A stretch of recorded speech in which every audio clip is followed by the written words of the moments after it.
Johnson & Johnson has been ordered by a jury in Missouri to pay $55 million to one woman who says that the company failed to give her and other consumers proper information and warnings about their products that include talc and how talc has a link to increased risks of ovarian cancer.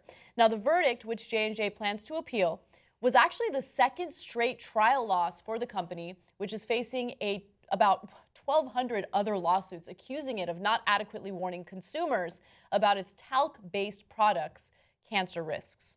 So the verdict followed a $72 million jury verdict from the same court in February to the family of a woman who died from ovarian cancer after years of using talc powder for feminine hygiene.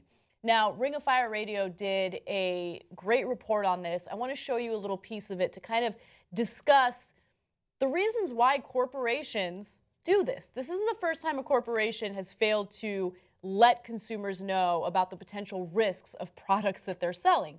It comes down to their bottom line. Take a look. Maybe maybe it's 1,000 women a year will die using this product from cancer directly related to the talc exposure.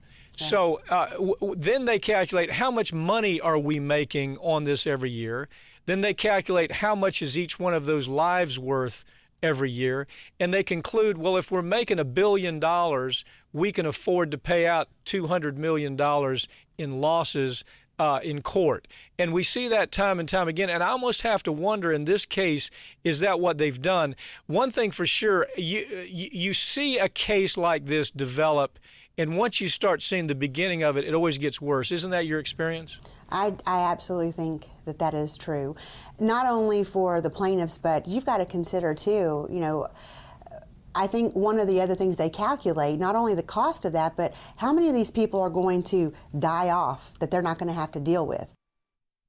All right, so how many people are going to have to die off that they're not going to have to deal with? They go into details about how there's statute of limitations involved in cases like this. And so, you know, look, I think that this is mostly speculative, but when you calculate that, you decide, all right, well, most people are going to die from this condition, and then we're never going to have to deal with them in lawsuits. Or maybe the statute of limitations might run out on cases like this, and we don't have to deal with the legal repercussions of doing something like this or not informing people enough about the potential risks of these products.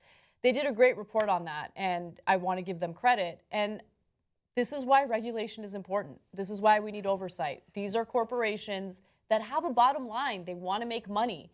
And so you have to have some checks and balances to make sure that the consumer isn't getting screwed. Yes. That said, according to the American Medical Association and Cancer.org, it's not certain whether these things cause cancer. Like talc, what is in talc, natural talc, as it appears in nature, I guess, has asbestos in it, and asbestos causes cancer. Since the 1970s, all consumer-level talcum powders have no asbestos in them. Once they realized how terrible that was, they took it out. Same way that they were supposed to take it out of lead pipes, but I don't know. It's difficult in medicine. I know we just spent our last video talking about how difficult it is for the patients. It's difficult in medicine. You ask doctors about the medicines that they're giving out to people. They know that in the grand course of things, those medicines will be obsolete someday. And there's like a progression of how new medicines are perceived that all doctors talk about that ends in it being poison.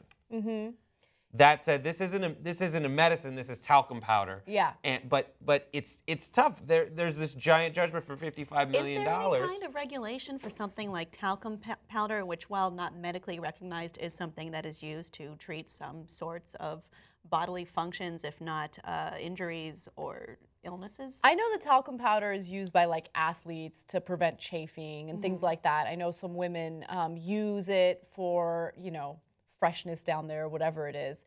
But look, part of the problem is, yes, there needs to be more oversight and all that, but also there's like this push by corporations like Johnson & Johnson and other, deodorant companies and things like that to make you feel like you're disgusting and you have to constantly douse yeah. yourself in chemicals or other products, oftentimes you don't need it. Look, I've talked about this before and it makes people uncomfortable. I don't know why, but I'm going to straight out say it. Most people don't need deodorant, okay? I need I deodorant. don't wear deodorant, okay?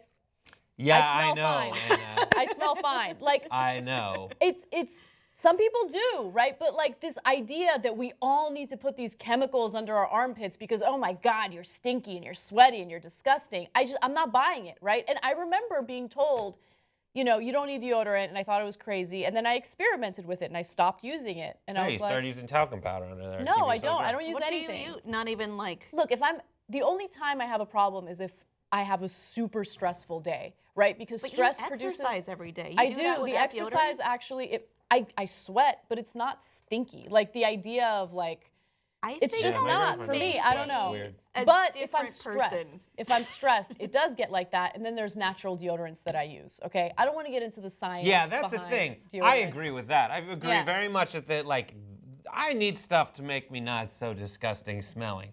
I want to know what's in those things. Yes. And if it's a matter of just printing it on the packaging, the sad part is even if it's on the packaging warning me, You might not even read it. I might not see it.